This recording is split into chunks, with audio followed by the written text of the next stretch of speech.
गुरुर्ब्रह्मा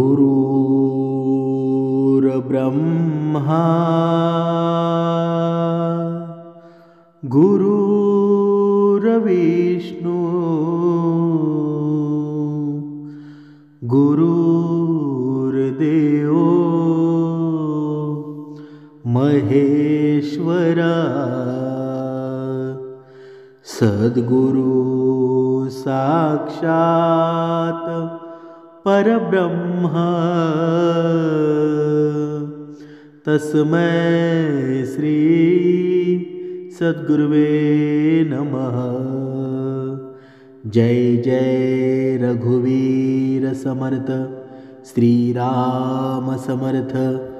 ओम श्री गुरु दत्तात्रेय श्रीपाद श्रीवल्लभाय नमः। सद्गुरु चरणांना नतमस्तक होऊन आपण या निरूपणास सुरुवात करूया। समर्थ सांगत आहेत की बघा, ज्यावेळी मनुष्यामध्ये स्वार्थ निर्माण होतो ना, त्यावेळी मनुष्याची बघा अधोगती होण्यास चालू होते। पण बघा, हा स्वार्थ एवढा भयानक असतो की तो नातेसंबंधामध्ये बघा तूट निर्माण करतो, नातेसंबंधामध्ये दुरावा निर्माण करतो। त्याला नातेसंबंध बघवत नाही। कोणतेही बघा कुटुंब बघा कुटुंबाची राख रांगोळी करून टाकतो। पण हा स्वार्थ प्रत्येकामध्ये असतो का? बघा, हा स्वार्थ प्रत्येक मनुष्यामध्ये असतोच। पण ह्या स्वार्थाला बघा टिकून कोण ठेवतं बरं? हा टिकून ठेवतो तो अहंकार। ज्याच्यामध्ये अहंकार असतो त्याच्यामध्ये स्वार्थ पूर्णपणे भरलेला असतो। म्हणून समर्थ सांगत आहेत की मनुष्यामध्ये जर हा स्वार्थ नसेल तर तो नक्कीच भक्ती मार्गामध्ये असतोच। आजच्या या कलियुगातला मनुष्य आहे ना, या स्वार्थापायी नाती संबंध बघत नाही। बघा, या पैशापायी या जमिनीपायी बघा स्वतःच्या सख्या बहिणीची वैर घेतो। असा हा मनुष्य बघा किती चंचल आहे। बघा, लहानपणापासून एकत्र राहिलेली बहीण भावाचे नातं बघा या स्वार्थापायी तुटून जातं। पण हा स्वार्थ एवढा महत्त्वाचा आहे बघा, जिथे नाते संबंध फिके वाटू लागतात आणि स्वार्थाला जवळ करतो। पण मनुष्याला हे समजत नाही की जेव्हा शेवटची घटका येईल, मृत्यूची वेळ येईल, तेव्हा वरती काय घेऊन जाणार आहेस बरं? पण तरी सुद्धा हे सर्व माहीत असताना सुद्धा मनुष्य मात्र पैशाच्या अधीन होऊन बसला आहे। पण समर्थ सांगत आहेत की ज्याच्या जीवनामध्ये सद्गुण विचार आहेत, ज्याच्या जीवनामध्ये समर्थांची वाणी आहे, तर तो मनुष्य बघा कुटुंबाला धरून चालतो, कुटुंबामध्ये प्रेम निर्माण करतो। बघा, पुढे समर्थ सांगत आहेत की कुठेतरी केलेल्या कर्माची भीती आहे, नाहीतर गंगेवर एवढी गर्दी का आहे बरं? बघा, जो कर्म जाणतो ना त्याला कोणताही धर्म जाणण्याची जरुरी नाही, कोणताही धर्म जाणण्याची गरज नाही। म्हणजे काय? जो कर्मावर विश्वास ठेवतो, जो कर्मावर श्रद्धा ठेवतो की माझ्याकडून कोणत्याही प्राणी मात्राला कधीच दुःख पोचणार नाही, कधीच हानी होणार नाही, त्याला धर्म जाणण्याची गरज नाही। म्हणून बघा, पाप विचारामध्ये असतं, शरीरामध्ये नाही। आणि गंगा शरीर धुते, विचार धुत नाही। म्हणजेच काय? म्हणजेच या गंगेकडनं माणसाने काय शिकावं बरं? बघा, समर्थ सांगत आहेत ज्याप्रमाणे बघा गंगेमध्ये कुणीही पापी स्नान करण्यासाठी जाओ अथवा पुण्यवान जाओ, दोघे जातात, पण दोघांचं मैल गंगा बघा, दोघांचं अंग शरीर स्वच्छ करते. गंगा असं म्हणते का की हा पापी आहे, हा पुण्यवान आहे असं म्हणते का कधी? कधीच म्हणत नाही. तसंच माणसाचं सुद्धा असावं. पण आजच्या या कलियुगामध्ये माणसावर विश्वास ठेवणं खूप कठीण झाले आहे. कारण माणूस मात्र एका क्षणात बदलत असतो. एका क्षणात इथे तर एका क्षणात दुसरीकडे. म्हणजेच काय? म्हणजे जिथे स्वार्थ आहे तिथे माणूस थांबतो. विश्वास काय असतो ना, तो पाण्याकडून शिकावं. बघा, पाणी आयुष्यभर झाडाला मोठं करतं. म्हणूनच की काय, पाणी लाकडाला कधीच बुडू देत नाही. जसं की आपल्या आईबाबासारखं. जसं एखादं मूल असतं, कितीही चुकलं, कितीही बघा त्यांनी गुन्हा केला, तरीही आईबाप असतो ना, बघा नेहमी त्याला त्याच्या चुक्या माफ करतो. म्हणजेच काय? म्हणजेच बघा, एखादं झाड असतं ना, ते झाड जिथे पाणी नसेल तिथे उगवतं का? कधीच उगवत नाही. पण बघा, म्हणजेच पाण्याविना झाड उगवत नाही.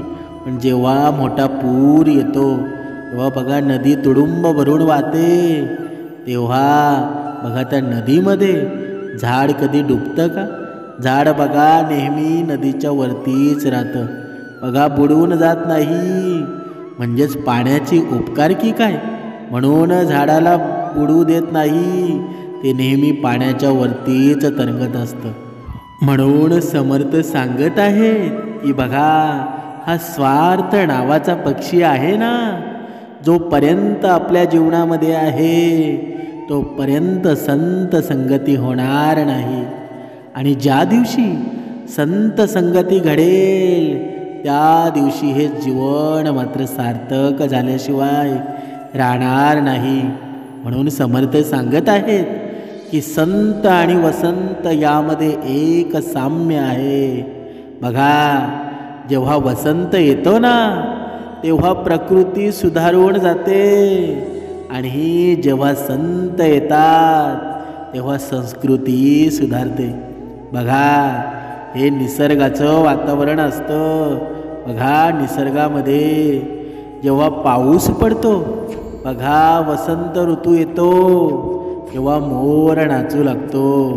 आणि जेव्हा पाऊस पडतो, जेव्हा पूर्ण झाडांना बघा पालवी फुटते.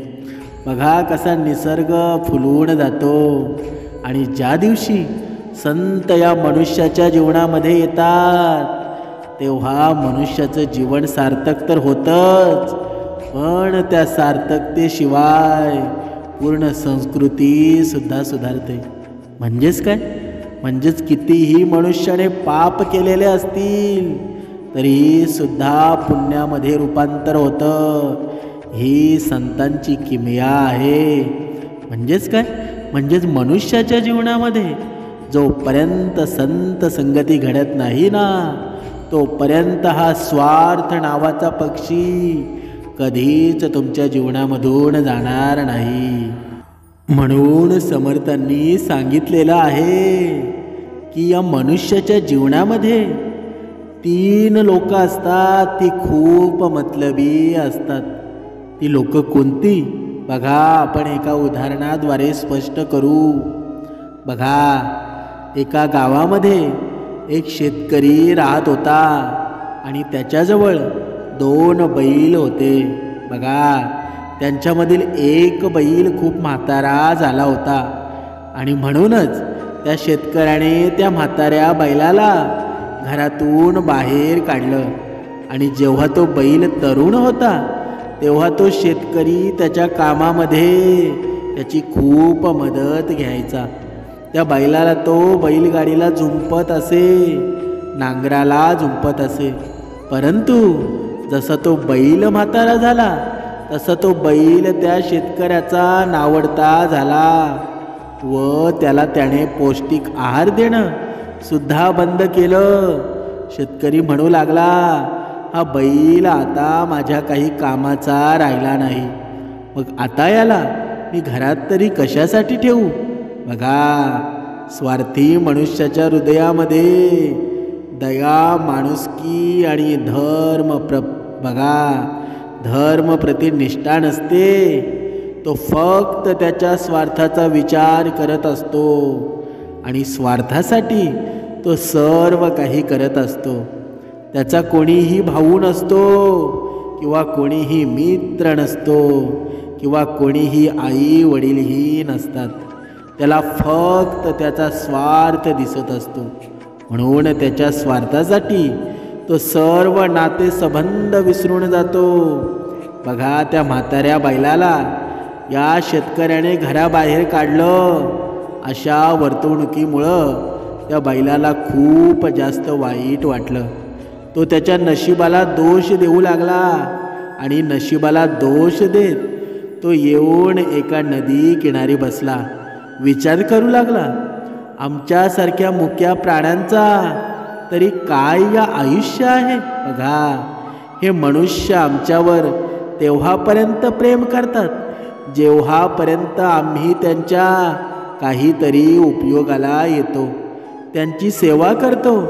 जसे आम्ही म्हातारे बनतो, हे लोक आम्हाला एकतर सोडून जातात, नाहीतर कोणाला तरी विकून टाकतात.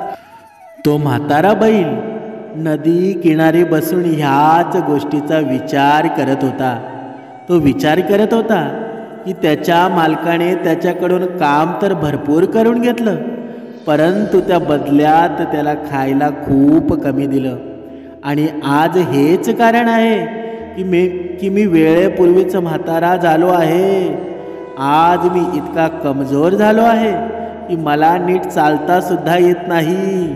आता मी फक्त माझ्या मरणाची वाट बघत आहे.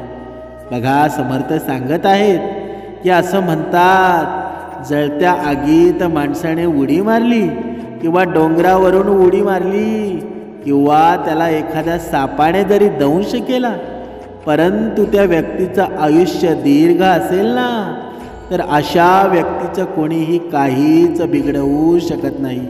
बघा, मोठमोठ्या कठीण परिस्थितीतून असा व्यक्ती नक्कीच वाचतो. असं म्हणतात की जेव्हा मृत्यू जवळ येतो तेव्हा या जगातील अशी कोणती शक्ती नाही जी त्याला मरण्यापासून वाचवू शकेल. मग अशा वेळी क्षुल्लक कारणावरून सुद्धा त्या व्यक्तीला मृत्यू येऊ शकतो. परंतु ज्याच्या मृत्यूची वेळ जवळ आलेली नसते, तो त्याच्यासोबत कितीही मोठा अपघात झाला तरीही तो त्याच्यातून सुखरूप वाचतो. असं म्हणतात की जर नशिबात मृत्यू लिहिलेला नसेल तर जंगलात फेकून दिलेला बाळ सुद्धा वाचतो, परंतु जर मृत्यू लिहिलेला असेल ना, तर घरात सर्व सुख सोयींनी वाढणारा बाळ सुद्धा मरू शकतो. आणि अशाच प्रकारे तो बैल सुद्धा त्याच्या नशिबाला दोष देत त्या नदीच्या किनारी बसून राहायचा. बघा, नदीच्या किनारी असणारे हिरवेगार गवत खाऊन तो त्याचा उदरनिर्वाह चालवत असे. नदी किनारी असणारी ताजी हवा, ताजे गवत खाऊन तो दिवसेंदिवस स्वस्थ बनू लागला होता. आणि काही दिवसातच तो सिंहासारखा धुष्टपुष्ट बनला. आणि जंगलातील जे पण प्राणी त्या नदीवर पाणी पिण्यासाठी येत असत, ते त्या धष्टपुष्ट बैलाला पाहून घाबरत असत. एके दिवशी बघा, तो बैल नदीच्या किनारी बसला होता आणि तेव्हा तिथे सिंह पाणी पिण्यासाठी आला. इकडे बैलाने जोरदार हंबरडा फोडला. बैलाचा तो जोरदार हंबरडा ऐकून सिंह खूपच घाबरला आणि त्या बैलाला एखादा भयानक प्राणी समजून सिंह पाणी न पिताच तिथून पळून गेला आणि त्याच्या गुहेत जाऊन लपून बसला. बघा, गुहेत जाऊन त्याने इतर प्राण्यांना बोलावलं आणि सांगितलं की आज मी नदीच्या किनारी एक खूपच भयानक असा वेगळ्या जातीचा प्राणी पाहिला आहे आणि हा प्राणी आपल्यापेक्षा खूप जास्त वेगळा आहे. त्याचा आवाज तर खूपच भयानक आहे. यापूर्वी मी असा आवाज कधीच ऐकला नव्हता. बघा, सिंहाला ह्या गोष्टीची भीती वाटत होती की हा प्राणी माझ्यापेक्षा मोठा बनू नये, आणि जर असं झालं तर तो मला मारून या जंगलाचा राजा बनेल. बघा, पुढे सिंहाचं हे बोलणं ऐकून तिथे जमलेल्या एका म्हाताऱ्या गिधाडानं त्याच्या 2 मुलांसोबत साईडला जाऊन तो आपापसामध्ये बोलू लागले, हे दादा, तो सिंह त्या प्राण्याला घाबरत असेल तर त्याला घाबरू दे. त्याला धीर देण्याची आपल्याला काय गरज आहे? हा सुद्धा खूपच चालाक आहे. वेळोवेळी आपल्याला धमकावत असतो. निर्दोष प्राण्यांना त्याचा शिकार बनवत असतो. हा दुष्ट सिंह आपल्याला सुद्धा जास्त मानत नाही. आपण दिवस रात्र फक्त याची सेवा करत असतो. या सिंहासाठी आपण आपले स्वतंत्र आयुष्य बघा कुर्बान केले आहे. असं म्हणतात की दुसऱ्याच्या घरात राहणं, दुसऱ्यावर अवलंबून राहणं आणि दुष्ट लोकांची सेवा करत राहणं ही सर्वात मोठी दुःखाची गोष्ट आहे. आणि दुसऱ्यावर अवलंबून राहून जीवन जगण्यापेक्षा स्व इच्छेने मेलेलं कधीही चांगलं. दुसरा गिधाड म्हणाला, दादा, आज मला असं वाटत आहे, आज हा सिंह नदीवर पाणी पिण्यासाठी गेला होता, परंतु तिथे तो कोणाला तरी पाहून खूप घाबरला आहे व पाणी न पिताच तो पुन्हा परत आला आहे. आपण या सिंहाच्या भीतीचा फायदा बघा घेऊ शकतो. हा आपल्यावर खूपच हुकुमशाही गाजवत असतो. आणि हाच विचार करून एक गिधाड सिंहाच्या गुफेत गेला आणि या त्या गुहेत गेला आणि सिंहाला नमस्कार करून तिथे बसला. सिंह त्या गिधाडाला खूपच विचित्र नजरेने पाहू लागला. सिंहाने गिधाडाला विचारलं, अरे गिधाड मित्रा, आज खूपच दिवसानंतर तू माझ्याजवळ आला आहेस. कुठे असतो हल्ली? बघा, गिधाड म्हणू लागला, महाराज, तुम्ही तर खूप जास्त शूरवीर आहात. तुम्ही आमची तुम्हाला आमची काय आवश्यकता आहे? तेव्हा सिंह म्हणाला, हे गिधाड, तुम्ही आमच्या महामंत्र्यांचा मुलगा आहात आणि म्हणूनच तुम्ही आमचे खूप जास्त खास आहात. आणि जेव्हा वेळ येते तेव्हा स्वतःच्या माणसांची आठवण येत असते. गिधाड म्हणाला, महाराज, मला जाणून घ्यायचं आहे की तुम्ही नदीवर पाणी पिण्यासाठी गेला होतात, मग नदीवर पाणी न पिताच तुम्ही परत का आलात? बघा, सिंह म्हणाला, तुझं म्हणणं खरं आहे, परंतु या जंगलामध्ये माझ्यापेक्षाही भयानक असा कुठला तरी प्राणी आला आहे. तो त्या नदीच्या किनारी राहतो. त्याची गर्जना इतकी प्रबळ आहे की ते ऐकूनच माझं मळमूत्र सुटलं आहे. बघा, मला असं वाटत आहे की तो आता माझ्याकडून माझं राज्य हिसकावून घेणार आहे आणि मला हे जंगल सोडून कुठेतरी दुसरीकडे जावं लागणार आहे. बघा, गिधाड म्हणाला, महाराज, तुम्ही योग्यच बोलत आहात. त्या प्राण्याची गर्जना मी सुद्धा ऐकली आहे. नक्कीच तो कुठला तरी भयंकर आणि क्रूर प्राणी आहे. ठीक आहे, परंतु इतक्या लवकर आपल्याला आपलं स्थान सोडण्याची गरज नाही. तुमच्या जंगलात खूप प्राणी आहेत. इतके प्राणी असताना तुम्ही काळजी का करत आहात? असं म्हणतात की भाऊ श्री सेवक समुदाय बुद्धी आणि आत्मबळाची पारख संकटाच्या वेळीच होत असते. मी असताना तुम्हाला काळजी करण्याची काहीच गरज नाही. तुम्ही फक्त मला आदेश द्या, मी सर्व स्थितीचा अंदाज घेऊन येतो आणि त्यानंतर आपण कुठल्या तरी निर्णयावर पोचू. बघा, सिंह म्हणाला, तू योग्य म्हणत आहेस. तुम्हाला या गोष्टीची पूर्ण स्वातंत्र्य आहे की तुम्हाला जे योग्य वाटेल ते तुम्ही करा, परंतु या गोष्टीचा शोध नक्की घ्या की तो भयानक क्रूर प्राणी नक्की आहे तरी कोण. बघा, आता हे दोन्ही गिधाड जंगलांच्या दिशेने निघाले आणि सिंह त्या गिधाडांच्या बोलण्यामध्ये पूर्णपणे फसला होता. छोटा गिधाड विचार करू लागला, या जंगलाचा पूर्ण अधिकार तर त्याच सिंहाकडे आहे आणि त्यामुळे आपल्याला आपल्या अन्नाची काहीच काळजी नाही.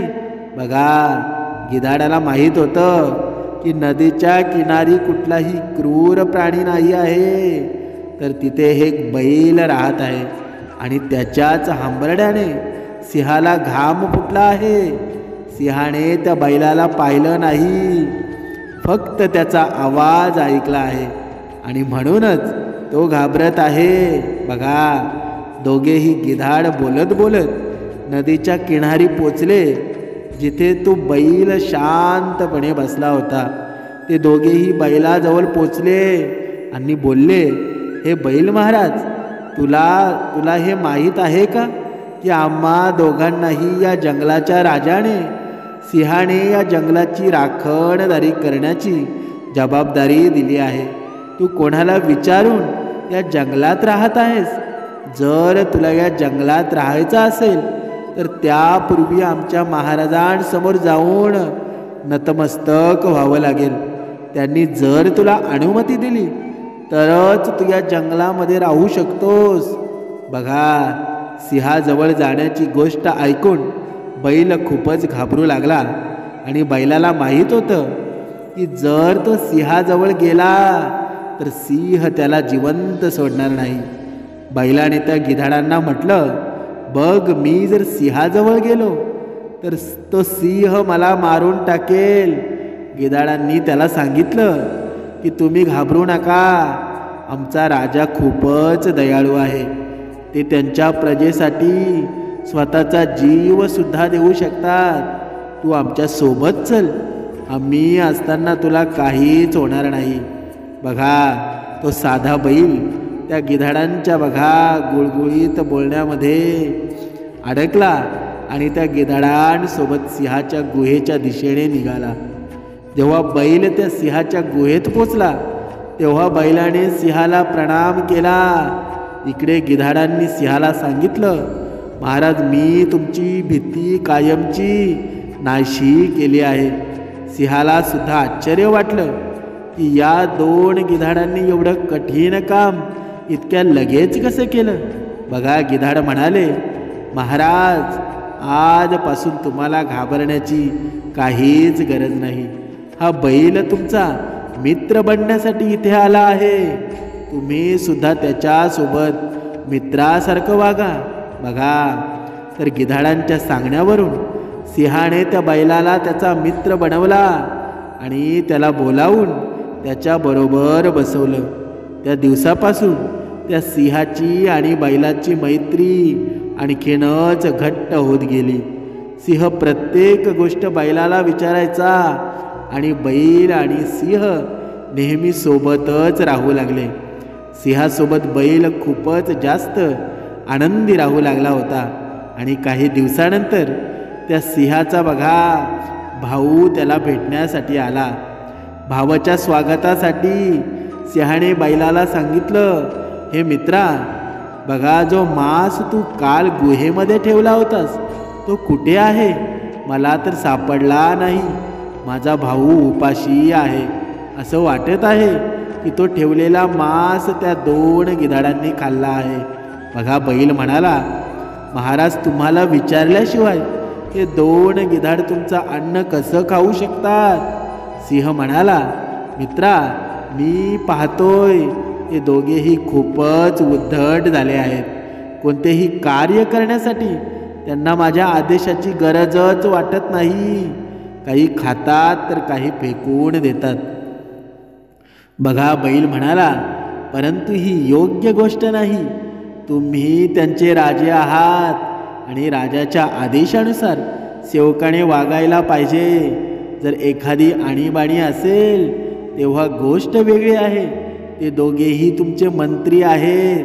मंत्र्यांचं तर हेच काम आहे की त्यांनी खर्च कमी आणि जमा जास्त करावी. बघा, राजाची तिजोरी नेहमी भरलेली असावी. माहीत नाही कधी संकट येईल. बघा, संकटाच्या वेळी तो स्वतः खाणार आणि प्रजेला काय खायला देणार?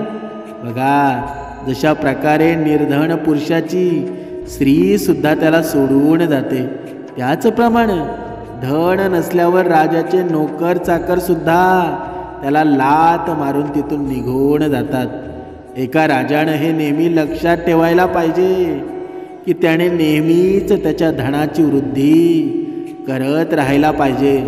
जो मंत्री धन चोरत असेल, त्याचा धनाचा वाईट कामासाठी उपयोग करत असेल, तर असा मंत्री त्या राजाच्या हानीस कारणीभूत ठरत असतो। राजाने नेहमी हे लक्षात ठेवायला पाहिजे की त्याने त्याच्या धनाची रक्षा करावी। खर्च करण्यापूर्वी 1000 वेळा त्याने विचार करावा। बघा, मंत्र्यांच्या अधिकारांमध्ये नेहमी त्याने बदल करत राहावे आणि त्याच्या नोकर चाकऱ्यांच्या कामाची नेहमी तपासणी करायला पाहिजे। बघा, बैलाचं ते बोलणं ऐकून सिंह खूपच जास्त प्रसन्न होतो। तो बोलू लागला, मित्रा, तू तर खूपच बुद्धिमान आहेस।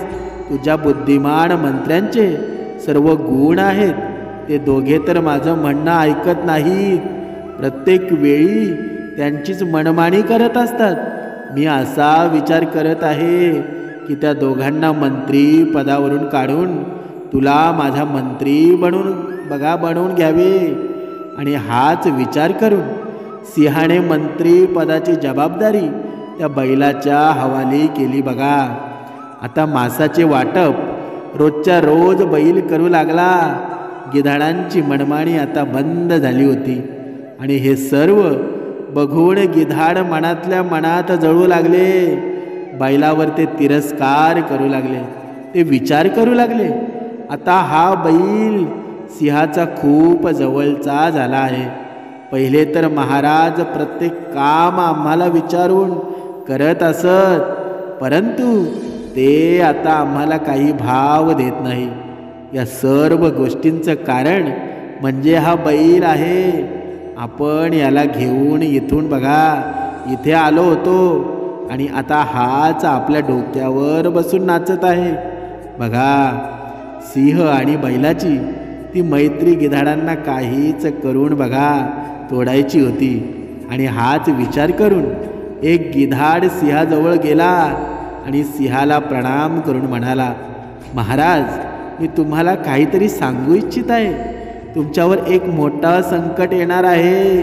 तुमचा मित्र बैल तुमच्या मनात आमच्या विरोधामध्ये राग यासाठी भरत आहे, जेणेकरून तुम्ही आम्हाला तुमच्यापासून दूर कराल आणि तो त्याच्या वाईट हेतूमध्ये यशस्वी होईल।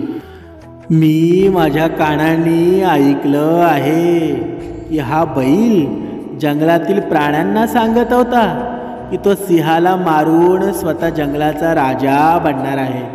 तो आपला शत्रू आहे। विद्वान लोक नेहमीच म्हणतात की विषारी जेवण, हलणारा दात यांना नेहमीच मुळापासून उपटून फेकून द्यायला पाहिजे। बघा, आणि याच्यातच राजाचं हित आहे। सिंह त्या गिधाडांच्या बोलण्यामध्ये आला आणि तिकडे बैलाला सुद्धा गिधाडांनी उलटच सांगितलं। बैलामध्ये आणि सिंहामध्ये त्या गिधाडांनी शत्रुता निर्माण केली आणि यामुळे झालं असं की सिंह आणि बैलामध्ये जोरदार भांडण झालं आणि शेवटी सिंहाकडून बैलाचा मृत्यू झाला। दोघेही गिधाड हे दृश्य पाहून खूपच खुश झाले। ते उड्या मारत सिंहाजवळ गेले आणि रडू लागले आणि बोलू लागले, महाराज, आता रडून काहीच फायदा नाही। शत्रूच्या मृत्यूमध्ये तुमचाच लाभ आहे। बैल तर तसंही दुसऱ्या जातीचा होता, तो मारला गेला आहे। तर हे चांगलं झालं आहे की आता तुम्ही शांत होऊन तुमचं राज्य सांभाळा। आम्ही दोघेही तुमच्या सोबत आहोत। बघा, दुष्ट गिधाडांच्या बोलण्यामध्ये येऊन सिंहाने त्याचा एक चांगला मित्र गमावला होता आणि म्हणूनच म्हणतात, बघा, समर्थ सांगत आहेत की कोणीही आपला कितीही हितचिंतक असू द्या, त्याच्या गोष्टीवर विश्वास ठेवण्यापूर्वी त्या गोष्टीचं होणारं चांगलं वाईट परिणाम याबद्दल आधीच विचार करायला हवा. की बघा म्हणजेच काय, म्हणजेच बघा कोणी अनोळखी व्यक्ती असेल, बघा कितीही आपल्याला चांगलं सांगत असेल तरीही त्याच्यावर विश्वास ठेवण्या अगोदर आपलं बघा ते जे काही सांगत आहेत ना त्यावर काटेकोरपणे बघा पूर्ण नियोजन करून जे सत्य आहे ते स्वीकारायला हवं. बघा त्याची पुष्टी करायला हवी की ते सत्य आहे की असत्य आहे. समर्थ सांगत आहे की अशीच गिधाडं आपल्या जीवनामध्ये खूप आहेत.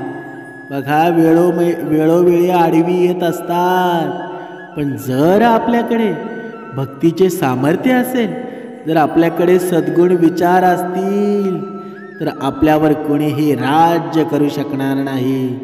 कितीही वाईट शक्ती असू द्या, कितीही काही असू द्या, पण जर सद्गुरूचे नाम आपल्या मुखामध्ये असेल, वैखरीमध्ये असेल, तर कोणतीही वाईट शक्ती आपल्यावर प्रभाव टाकू शकत नाही. बघा हे नाम ज्याच्या मुखात आहे ना तोच खरा भक्त आहे आणि तोच खरा श्रेष्ठ आहे. जय जय रघुवीर समर्थ.